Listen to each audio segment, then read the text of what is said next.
हमें क्या करना है, हम इस नाम की तब्दीली को किस तरह रोक सकते हैं, इस पर आपसे कुछ बातें करनी है। एक 5 मिनट के वक्त लेंगे। भाई आ जाइए, थोड़ा करीब आ जाइए।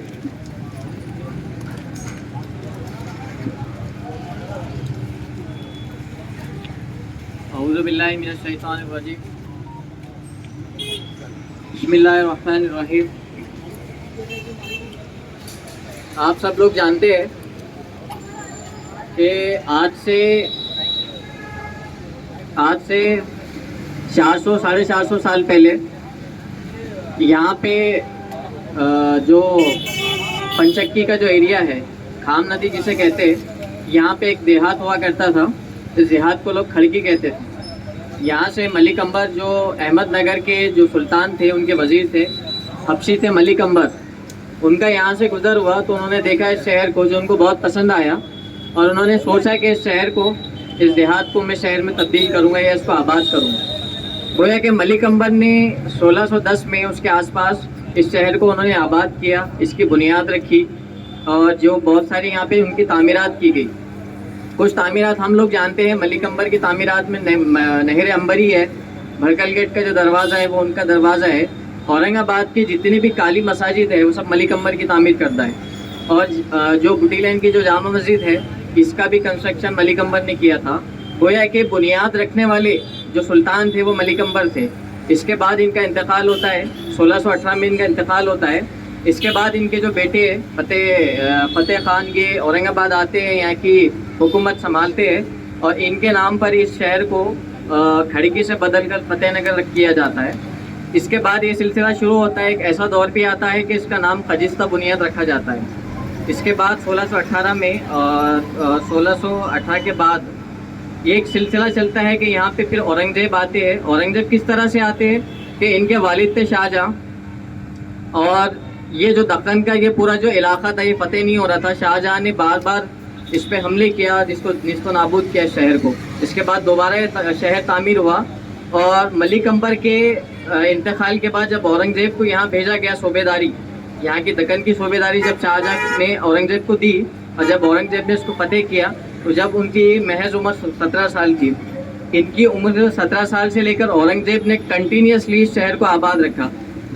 तारीख में ये आता है कि कुछ उनका यहाँ पे 30 साल का अर्सा गुजरा है, कुछ कहते हैं कि उससे ज़्यादा का यहाँ पे उनका अरसा गुजरा है औरंगाबाद में औरंगजेब का। ये गोया कि मलिक अंबर के बाद औरंगजेब ने इस शहर को और आगे बढ़ाया, तरक्की से इसको और आगे लेकर गया। और यहाँ पर जितने दरवाजे हैं, जहाँ पर यहाँ पे जितनी तारीखी इमारतें हैं औरंगाबाद में, ये सब औरंगजेब की तामीर करता है। आप लोग जानते हैं कि शाही मस्जिद के पास जो किला था, ये औरंगजेब का महल था, ये औरंगजेब का घर था। और इसके जितने भी औरंगाबाद में हिस्टोरिकल प्लेसेस है, ये सारे जो है मंसूब होते हैं औरंगजेब की तरफ से। ये बहुत लंबी हिस्ट्री है औरंगजेब की, और उनके बारे में, औरंगजेब के बारे में और हम लोग क्या कह सकते हैं कि वहाँ पे जो कुरान थे, इस्लाम की बुनियाद पर, नहज पर उन्होंने इस शहर पर हुकूमत की। उसके बाद 1653 में आता है कि वो 1653 से लेकर 1707 तक इस मुल्क के बादशाह रहे, अखंड बादशाह रहे। मगर मतलब ये समझ लिया आप कि पूरे भारत के जो उस वक्त का जो भारत था, जिसमें आज 5 कंट्री आते हैं, उस वक्त के पूरे भारत पे 51 साल या 52 साल औरंगजेब ने हुकूमत की है। 52 साल तक पूरे अखंड भारत पर औरंगजेब ने हुकूमत की है, और उसका कंट्रोल यहाँ से हुआ करता था, औरंगाबाद से। बादशाहत मिलने के बाद वो वहाँ गए भी है दिल्ली में, मगर वो वापस आ गए। और दूसरे नहज से देखा जाए तो औरंगजेब एक इस्लामी तर्ज पे हुकूमत करने वाले हैं, और दूसरे तर्ज पे ये देखा जाए कि ये औलिया-उल्लाह का मस्कन भी है इस शहर को। गोया कि ये बहुत लंबी हिस्ट्री है। इनके नाम पे फिर औरंगाबाद को रखा गया, औरंगजेब के नाम पे औरंगाबाद को रखा गया।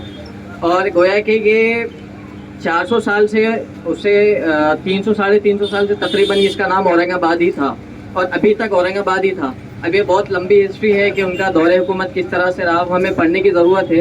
अब जिसके नाम पर इस मुल्क को इस शहर को रखा जा रहा है, सांबा का, उसकी हिस्ट्री भी हमको पढ़ने की ज़रूरत है कि सांबा का कोई कैरेक्टर इस शहर से मिलता जुलता नहीं है। ना वो इस शहर में आए हैं, ना उनकी कोई बुनियादी है। वो पूना में पैदा हुए, अहमदनगर में उन्होंने मरे हैं, तो इसका कोई ताल्लुक सांबा का इस शहर से नहीं है। इस शहर की बुनियाद में मलिक अंबर है, औरंगजेब है, औरंगजेब के बाद उनके जो जनरल थे आसिफ जा, उनका यहाँ पे कैरेक्टर है। उसके बाद यहाँ पे डॉक्टर रफ़ीक ज़करिया ने इसको मॉडर्न औरंगाबाद बनाया। बहुत सारे ऐसे नाम आते हैं जिसने औरंगाबाद को बसाया है, उसको बनाया है। अब गोया कि होता यह है कि 1988 में बाल ठाकरे आते संस्कृत ग्राउंड पे और उन्हें ख्वाहिश जाहिर करते हैं कि हमको इस नाम को औरंगाबाद से बदलकर संभाजी रखना चाहिए, बस एक फर्द की ख्वाहिश थी। तो 88 से औरंगाबाद में ये सेंसिटिव मसला शुरू हो गया कि इस शहर को नाम बदलकर संभा रखना चाहिए। 88 से मसला चल रहा था। अभी देखा होगा लास्ट टाइम में जो एमपीए की गवर्नमेंट बनी है, महाविकास अघाड़ी की जो गवर्नमेंट बनी है, इन्होंने जाते जाते रात में एक फैसला लिया जिसमें नाम नेहात सेकुलर पार्टियां, कांग्रेस भी थी, एनसीपी भी शामिल थी और खुद के सेना के लोग थे। नाम नेहात के सेकुलर जिसे हम लोग कहते हैं, ये लोग भी शामिल थे और इनकी मेजोरिटी थी। इन्होंने एक फैसला लिया है कि इस नाम को बदलकर संभाजी कर दिया जाए। गोया कि यह हुकूमत ख़त्म होती है, दूसरी हुकूमत आती है, सेना के दो ग्रुप होते हैं, शिंदे गवर्नमेंट बनती है बीजेपी से यूनाइट होकर। ये लोग आगे बढ़कर संभाजी को छत्रपति संभाजी नाम से मंसूब करते हैं। गोया कि स्टेट गवर्नमेंट से ये फैसला निकल जाता है, सेंटर पे जाता है, मरकजी हुकूमत को जाता है और मरकजी हुकूमत ये कहती है, एनओसी देती है। एनओसी में कहता है कि हमें कोई ऑब्जेक्शन नहीं है इस नाम को बदलने में। गोया कि सेंटर से भी ये नाम तब्दील हो जाता है। अब जबकि ये नाम तब्दील हो गया, सेंटर से नाम तब्दील हो गया, स्टेट ने किया, सेकुलर पार्टी कितने उसमें जिम्मेदार थी। अभी इलेक्शन आएंगे तो इनसे सवाल पूछे आप